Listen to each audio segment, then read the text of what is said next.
आपलं रक्त सांडलं, आयुष्य खर्च केलं ना त्यांनी. काही काही माणसं गेले ते आलेच नाही ना परत. किती त्याग केला त्यांनी. चिठ्ठी ना कोई संदेश ये नाही म्हणायचा. जाने वो कौन सा देश जहाँ तुम चले गए.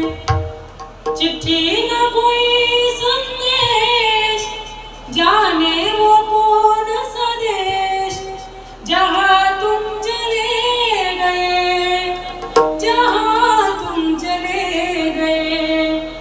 इस दिल पे लगा के ठेस जाने वो कौन सा देश जहाँ तुम चले गए. ते आलेच नाही होतं. किती रक्त सांडलं त्यांनी. पण निदान राम मंदिर तयार व्हावं फार मोठा प्रश्न होता. झालं राम मंदिर तयार. त्याच्यानंतर रामलल्ला मूर्ती प्राण प्रतिष्ठाही झाली, वर्धापनदिनही झाला. किती किती आनंद आपण साजरे केले हो. पण तो देव विसरायचा नाही. काय कामामध्ये काही म्हणणार राम जे असेल तिथं भजन करा, बरोबर की नाही. काळ वेळे नाम उच्चारिता नाही. काळ वेळेचं बंधन आहे, फक्त भजन केलं पाहिजे. श्रद्धेनं प्रेमानं भजन करा. श्रीराम जय राम जय